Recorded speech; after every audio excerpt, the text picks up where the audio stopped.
రావాలి భగవానుడు. ఆయనకి ఏమిటి అవసరం? సాక్షి చేతో కేవలో నిర్గుణశ్చ అని కదా ఉపనిషత్. ఆయన సాక్షిగా ఉండి ఎప్పుడూ అంతటా చూస్తుంటాడు, సర్వత్ర నిండిపోయి ఉంటాడు. దృశ్యతే శ్రూయతే పివా అంతర్బహిశ్చ తత్సర్వం వ్యాప్య నారాయణ స్థిత. మరి కనపడ్డం ఎందుకైనా అంటే ఆయనే చెప్పాడు, నువ్వేం కంగారు పడకాయా, నేను ఎందుకు కనపడుతుంటానో తెలుసా? అలాగా పరిత్రాణాయ సాధూనాం, నన్ను ఒక రూపంతో చూడాలని కోరుకున్నటువంటి మహాభక్తులైనటువంటి వారు నా గురించి తప్పించారు. కాబట్టి వాళ్ళు నన్ను ఎలా చూడాలనుకుంటున్నారో నేను అలా కనపడ్డాను. అదే నా రూపం మాత్రం కాదు. ఇది మీరు బాగా జ్ఞాపకం పెట్టుకోవాల్సి ఉంటుంది. ఈశ్వరుని యొక్క ఒక రూపం ఇలా ఉండాలని ఒక ఋషి కోరుకున్నాడు, ఒక భక్తుడు కోరుకున్నాడు, ఆయన అలా కనపడ్డాడు. అంత మాత్రం చేత ఇదే ఈశ్వరుని యొక్క రూపం అండి, ఇక మిగిలినవి రూపాలు కావండి అని మాత్రం అనకూడదు. సహస్రశీర్ష పురుష ఎన్ని రూపాలతోనైనా వస్తాడు. మీ దగ్గర గోధుమ పిండి ఉంటే పూరీలు చేసుకోవచ్చు, చపాతీలు చేసుకోవచ్చు, లేకపోతే ఏదో పుణుకులు చేసుకోవచ్చు, ఏదైనా చేసుకోవచ్చు. ఏది కాకపోతే పిండి ముద్దగా అట్టే పెట్టుకోవచ్చు. అసలు గోధుమ పిండి అంటూ ఉండాలి. పరబ్రహ్మం అంటూ రూపాన్ని పొందాలనుకోవాలి, కానీ ఏ రూపాన్నైనా ఆయన పొందుతాడు. దేనికి పొందుతాడు? అలా చూడాలని ఏ భక్తుడు అనుకున్నాడో ఆయన కొరకు పొందుతాడు. ఒకటి. రెండు, వినాశాయచ దుష్కృతాం, ధర్మమును పాడు చేసినటువంటి వాడెవడున్నాడో వాడిని నిర్మూలించడం కోసమని దానికి అనుగుణమైన రూపాన్ని పొందుతాడు. అక్కడ కూడా మళ్ళీ భక్తుడి మాట అంతర్లీనంగా ఉంటుంది. ఎక్కడో తెలుసా అండి? ఇది తత్వం, ఈశ్వరావతార తత్వము అంటారు దీన్ని. ఇవన్నీ మాకెందుకు చెప్తున్నావు అనుకోకండి, నేను వెంకటేశ్వరుడు గురించే చెప్తున్నాను. ఇది చెప్పని నాడు వెంకటేశ్వర అవతారం గురించి చెప్పడం అర్థం లేని విషయం. ఈశ్వరుడు ధర్మాన్ని నిలబెట్టడానికి రాక్షస సంహారం చేసేటప్పుడు కూడా భక్తుల మాట నిలబెడుతూ ఉంటాడు. అది ఎలా నిలబెడతాడండి అంటారేమో, బ్రహ్మగారు మాటిస్తూ ఉంటాడు. ఆయన ఎవరెవరు తన గురించి తపస్సు చేశారో వారికి ప్రత్యక్షమై అది ఆయన కర్తవ్యం. మనకి అయోమయ అవస్థ కల్పించే మాట బాధ్యత, అయోమయంలోంచి బయటికి తీసుకొచ్చే మాట కర్తవ్యం. కర్తవ్యం అన్న మాటని మీరు జీవితంలో పట్టుకున్నారనుకోండి, అభ్యున్నతి. బాధ్యత అన్న మాట మీరు పట్టుకున్నారనుకోండి, పతనం. ఎందుకంటే లాగడం ప్రధానం కాదు, ఎటు లాగుతున్నాడు అన్నది ప్రధానం. పైకి లాగుతున్నాడా కిందకి లాగుతున్నాడా అన్నది ప్రధానం. బాధ్యత పట్టుకున్నవాడు కిందకు పోతాడు, కర్తవ్యం పట్టుకున్నవాడు పైకి పోతాడు. కర్తవ్యం అంటే తాను చెయ్యవలసినది చేస్తున్నాడా చెయ్యట్లేదా, నేను ఇది చెయ్యాలి, నేను చేశానా లేదా, కర్తవ్యం. అవతలవాడి ఎవడి గురించో నేను తాపత్రయం ప్రారంభం చేసేసుకున్నాను అనుకోండి, అప్పుడు బాధ్యత అంటకాగిపోతాను నేను. అందుకే మీరు చూడండి, శాస్త్రంలో ఎప్పుడైనా సరే కర్తవ్యం అన్న ఒక్క మాటనే వాడతారు. కర్తవ్యం దైవమాన్హికం. విశ్వామిత్రుడంతటి వాడు రాముణ్ణి లేపితే సంధ్యావందనం నీ బాధ్యత అని చెప్పలేదు, సంధ్యావందనం నీ కర్తవ్యం. చేస్తే చేయలేతే మానే. చెప్పడం నా కర్తవ్యం, చెయ్యడం నీ కర్తవ్యం. చెప్పాను చేయమని, నువ్వు చేయకపోతే మధ్యాహ్నం చెప్తాను సంధ్యావందనం చేయమని, చేయకపోతే సాయంత్రం చెప్తాను చేయమని, చేయకపోతే రేపొద్దున్న చెప్తాను చేయమని. ఇలా ఎన్నాళ్ళు చెప్తావు? నా దగ్గర ఉన్నన్నాళ్ళు చెప్తాను. ఉన్నన్నాళ్ళు చేయకపోతే నీ కర్మ, నువ్వు చేయలేదని నేను బాధపడిపోను. నా కర్తవ్యం నేను చేశానా లేదా, అంతే. ఇది ఆర్షవాంగ్మయంలో ఉన్న కీలకం. అందుకే మీరు భగవద్గీత పరిశీలించండి, భగవద్గీత అంతా కర్తవ్య బోధయ మాత్రమే చేస్తుంది. భగవద్గీత కేవల కర్తవ్య బోధ, బాధ్యతను ఎప్పుడూ మాట్లాడవు, కర్తవ్యాన్నే మాట్లాడతాయి. అందుకే కర్తవ్యం, బ్రహ్మగారికి ఒక కర్తవ్యం ఉంది. ఆయన గురించి ఎవరైనా తపస్సు చేస్తే ప్రత్యక్షం అవ్వాలి. ప్రత్యక్షమైతే ఆయన కర్తవ్యం ఏమిటంటే అవతలవాడి కోరిక అడిగి అది వేదము యొక్క పరిధిలోకి వచ్చేటట్టుగా చూసి ఆ కోరిక తీర్చాలి. అందుకని ఆయన వరం ఇస్తుంటాడు. నేను చచ్చిపోనంటాడు రాక్షసుడు, అలా తప్పదు, చచ్చిపోవాలి. పోనీ ఎలా చచ్చిపోతావు నువ్వు చెప్పు, మిగిలిన వాళ్ళకి నేను రాశాను ఎలా చచ్చిపోతాడు. పోనీ నువ్వు చెప్పు, నీ విషయంలో ఎలా చచ్చిపోతావో చెప్పు అంటే వాడు మురిసిపోయి బ్రహ్మగారిని మభ్యపెట్టాను అనుకుంటాడు. గాలిన్ కుంభిని అగ్ని అంబూల ఆకాశస్థలిన్ దిక్కులన్ రేలన్ ఘస్రమలన్ తమ ప్రబల భూరిగ్రాహ వ్యాళాదిత్య నరాది జంతు కలహ వ్యాప్తిన్ సమస్త్రాస్త్ర శస్త్రాళిన్ మృత్యువు లేని జీవనములోకాధీశ ఇప్పించవే అంటాడు. రాత్రి కాదు, పగలు కాదు, ఇంట్లో కాదు, బయట కాదు, ప్రాణం ఉన్నది కాదు, ప్రాణం లేనిది కాదు, నరుడు కాదు, మృగం కాదు, అస్త్రం కాదు, శస్త్రం కాదు, వేటితోనూ నేను చచ్చిపోకూడదు. తథాస్తు ఆయన వెళ్ళిపోతాడు. ఇప్పుడు తన భక్తుడైన వాడు బ్రహ్మగారు, ఇంటి పెద్ద పితామహుడు, సృష్టి చేశాడు నారాయణుడి మాట పట్టుకొని. ఇప్పుడు నిన్నెవడేమన్నాడా వరం, నువ్వే చూసుకో అయితే అనడు విష్ణువు. దానికి ఎన్ని మినహాయింపులుంటాయో అన్ని మినహాయింపులతోటి అవతార స్వీకారం చేస్తాడు. అందుకని భక్తుడి మాట నిలబెట్టడం ఉందా లేదా అవతారంలో?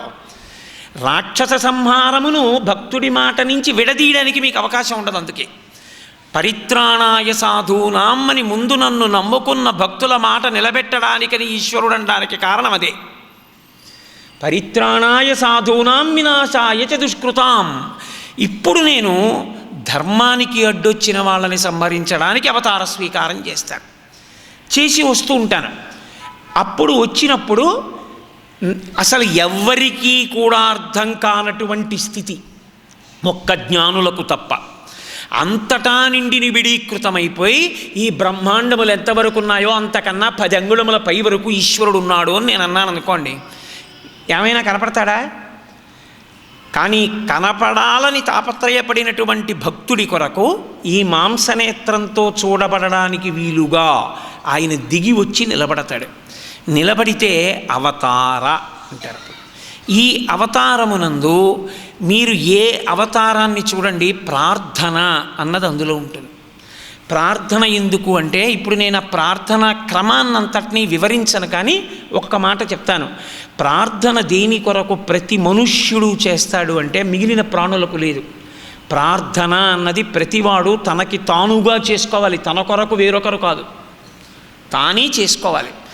కారణం ఏమంటే రెండిటి మధ్య నొక్కబడతాడు. కాలము దురితము అని ఉంటాయి వేదాంతంలో, ఈ 2 మాటలు వాడతారు. కాలము దురితము మధ్యలో ఈశ్వరుడు కర్మ ఫలప్రదాత. వాడనుకుంటాడు విశాఖపట్నం ఉపన్యాసానికి వెళ్ళిపోతున్నాను, దురితము ఏదో ఉంది, ప్రారంధం చేసిన పాపం, అది అన్నమాట నిలబెట్టుకోకుండా చేయడం కోసమని జ్వర రూపంలో వచ్చింది. ఇప్పుడు ఈ కాలమునకు దురితమునకు మధ్యలో నొక్కబడ్డాడు. ఇలా నొక్కబడితే తనంత తానిక పైకి రాలేడు. అప్పుడు ఈ మధ్యలో నిలబడి కంటికి కనబడకుండా ఈ స్థితిని కల్పించిన వాడు ఈశ్వరుడు.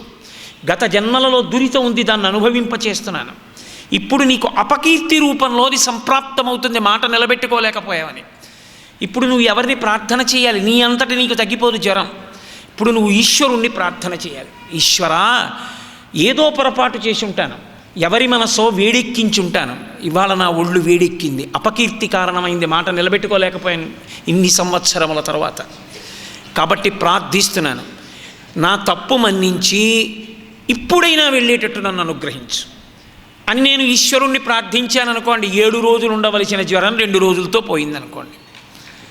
అప్పుడు దురితమునకు కాలమునకు మధ్య నలుగుతున్న వాడిని పైకెత్తగలిగిన వాడు ఈశ్వరుడే. దానికి కారణము ప్రార్థన. అందుకే పెద్దలు ఒక మాట చెప్తారు, ఏ రోజు ఎలా ఉంటుందో నీకు తెలియదు, ఈశ్వరుడికి తెలిసి. ఎందుకంటే దురితమునకు ఫలితం ఆయన ఇవ్వవలసిన వాడు. కాలముంది, దురితముంది, ఎక్కడ నొక్కబడతావో నీకేం తెలుసు? తెలియదు. అందుకే 108 నామములతో పూజ చేసి బయటికెడతారు. అష్టోత్తర శతనామ స్తోత్రం ఏదో ఒక దేవతకి చెప్తారు. కారణం ఏమిటో తెలుసా అండి?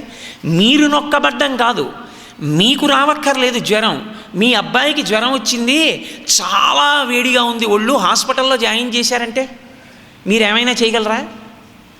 మీ మనసు స్వస్థత తప్పడానికి మీ శరీరము నుండి ఉద్భవించిన బిడ్డలు చాలు. వాళ్ళకు బాగుండకపోయినా మీకు బాగుండదు, మిమ్మల్ని కట్టుకున్న వాళ్ళకి బాగుండకపోయినా మీ మనసు బాగుండదు.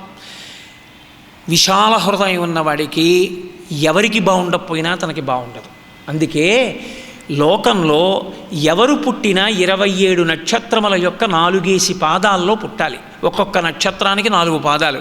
27 నక్షత్రాలకి 27 × 4 108 పాదాలు. 108 పాదాల్లో పుట్టాలి. 108 పాదాల్లో ఈ సమస్త జగత్తు పుట్టింది, పెరుగుతోంది, పడిపోతుంది. 108 పాదములలో, నక్షత్ర పాదములలో పుట్టిన ఈ జగత్తంతా బాగుంటే నా మనసు చల్లగా ఉంటుంది. నేను చల్లగా ఉండగలిగితే సంతోషంగా నీ పాదాలు పట్టుకోగలను. కాబట్టి ఈశ్వర, దురితమునకు ఫలితమునిచ్చే ముందు నా ప్రార్థన మన్నించు. నీ పాదములు పట్టుకుని ఉన్నాను, ఒకప్పుడు తెలియక చేశాను, ఇప్పుడు నీ పాదాలు పట్టుకున్నాను, నన్ను మన్నించన్న కోణంలో ఎవడు ప్రార్థన చేసి బయటికి వచ్చాడో వాడికి ఈశ్వరుడు దురితమును తప్పిస్తాడు. ఇది భాగవతం దశమస్కందంలో నిరూపించి చూపిస్తారు. కాబట్టి అందుకొచ్చింది ప్రార్థన అన్నది.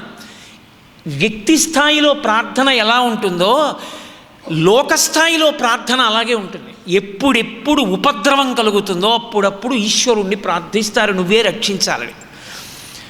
హిరణ్యకశిపుడి ఉద్ధతి పెరిగిందనుకోండి, దేవతలందరూ ప్రార్థిస్తారు. రామావతారంలో రావణాసురుడి ఉద్ధతి పెరిగిపోయింది. అప్పుడు వాళ్ళందరూ మళ్ళీ శ్రీ మహావిష్ణువుని ప్రార్థన చేశారు. అనుకోకుండా వాళ్ళకి అవకాశం వచ్చింది. దశరథ మహారాజు గారు చేస్తున్న యాగమంటపానికి వెళ్ళారు, కూర్చున్నారు. అకస్మాత్తుగా శ్రీ మహావిష్ణువు అక్కడ ఆవిర్భవించారు. ఆవిర్భవించడానికి కూడా కారణం ఉంది. బ్రహ్మగారు అన్నాడు, నరుడి చేతిలో వానరుడి చేతిలో అయితే చచ్చిపోతాడు రావణుడు, ఇతరుల చేతిలో మరణించడు. ఏ మానవుడు తొందరపడి వెళ్ళిపోతాడో నేను చంపగలనని బిడ్డల్ని రక్షించుకోవడం కోసం ఏతస్మిన్నంతరే విష్ణు రూపయాతో మహాద్యుతి శంఖచక్రగదాపాణి పితమాసా జగత్పతి, ఆయనే సభలో కనబడ్డాడు. అప్పుడు విష్ణువుని ప్రార్థించారు దేవతలు, అయా మీరు దశరథ మహారాజు గారి కడుపున కొడుకుగా పుట్టండి, దాశరథి ఒక మనుష్యుడిగా మీరు పుడితే మీ చేతిలో రావణుడు మరణిస్తాడు, కాబట్టి మీరు పుట్టండి అని అడిగారు. అప్పుడు ఆయన ఓ మాట అన్నాడు, మీరందరు అడిగారు, తప్పకుండా నేను పుడతాను, అందుకే నేను దశరథుణ్ణి తండ్రిగా వరిస్తున్నానన్నాడు. నేను కొడుకుగా పుట్టిన తర్వాత మా నాన్నగారిని తండ్రిగా వరించానండి అంటే కుదరదు, నా కర్మవశాత్ జన్మించానంతే. అది అటువంటి మహాభక్తుడి కడుపున పుట్టడం నా అదృష్టం అంతే తప్ప నేను వరించడం నా విషయంలో ఉండదు. కర్మ అనుభవించడానికి వచ్చినవాడు వరించి రాలేడు. పరమేశ్వరుడు తల్లిదండ్రులను వరించి పుట్టగలడు. దశరథుణ్ణి వరించాడు, నాకు తండ్రిగా దశరథుడు అని ఆయన కడుపున పుట్టాడు. కాబట్టి ఆయన దాశరథి అన్న మాట అంత ఇష్టం. అందుకే గోపరాజు గారు శతకం చేస్తే దాశరథి కరుణాపయోనిధి అని మకుటం పెట్టుకున్నారు. అలా ప్రార్థన చేస్తే ఆ రోజున ప్రతిజ్ఞ చేశాడు, హత్వాక్రూరం దురాత్మానం దేవర్షీణాం భయావహన్ దశవర్ష సహస్రాణి దశవర్ష శతాని చ. కారణం లేకుండా ఎవరో అడిగారని భగవంతుడు ఎవరిని చంపడం. రావణుణ్ణి చంపుతాను ఎందుకో తెలుసా? ఒక కారణానికి చంపుతాను. భగవంతుణ్ణి వేదాన్ని నమ్ముకున్న ఋషుల్ని బాధపెట్టాడు, అందుకు చంపుతాను. చంపి వెళ్ళిపోను. 11,000 సంవత్సరములు ఈ రాజ్యాన్ని పరిపాలిస్తాను. ఎందుకు పరిపాలిస్తానో తెలుసా? ఒక్క కారణానికే పరిపాలిస్తాను. మిగిలిన అవతారాల్లో రాక్షస సంహారం చేసి ఉపసంహారం చేశాడు అవతారాన్ని. ఒక్క రామావతారంలో అలా వెళ్ళల. 11,000 సంవత్సరములు పరిపాలించి కొడుకుల్ని కూడా కన్నాడు. ఎందుకు? ఆయనే చెప్పాడు, నరుడెంత పనికి మాలినవాడు లేడు అని. రావణుడు కనీసం నరుడి పేరు కూడా ఎత్తలేదు వరం అడగడానికి. నరుడేమి జనకుడే అన్నాడు రామాయణంలో. నరుడు ఈ రాముడేం చేస్తాడన్నాడు. నరుడంటే అంత చులకన ఆ రోజుల్లో. నరుడంటే ఎంత గొప్పవాడో నిరూపించడానికి నరుడిగా పుట్టి నరుడిగా పెరిగి నరుడిగా ఉండి నరుడిగా అవతార పరిసమాప్తి చేస్తాను. అందుకే మనుష్యుడిగా పుట్టినవాడు రామభక్తి లేకపోతే వాడంత కృతజ్ఞుడు వేరొకడు లేడు. అందుకని 11,000 సంవత్సరముల రామావతారం ఉంది. ప్రార్థించింది ఒకనాడు అదితి. కశ్యప ప్రజాపతి దగ్గర ఉపదేశం తీసుకుని అడిగింది, మహానుభావ, నా కొడుకు పెద్దవాడు ఇంద్రుడు రాజ్యభ్రష్టుడైపోయాడు, అతనికి బలిచక్రవర్తి దగ్గర నుంచి రాజ్యం ఇప్పించాలి, కాబట్టి నువ్వు నాకు ఒక్కసారి అనుగ్రహించాలంది. ఎదురుగుండా కట్టెదుట కనపడ్డాడు. చూపుల శ్రీపతి రూపము ఆపోవక త్రావి త్రావి హర్షోద్ధతయై వాపుచ్చి మంద మధురాలాపంబుల పొగడిన తిథి లక్ష్మీనాథున్ అంటారు పోతన గారు. భక్తి కలిగిన హృదయంలోంచి వచ్చే కవిత్వం అలా ఉంటుంది. చూపుల శ్రీపతి రూపము నాపోవక త్రావి త్రావి. ఇంత కోరిక కోరుదామనుకున్నావిడ నిజంగా శ్రీ మహావిష్ణువు ఎదురుగుండా కనపడితే ఆయన రూపాన్ని చూసి పొంగిపోయి కళ్ళతో తాగేసిందన్నారు. కళ్ళతో ఎలా తాగుతుంది? నోటితో కదూ తాగుతారు.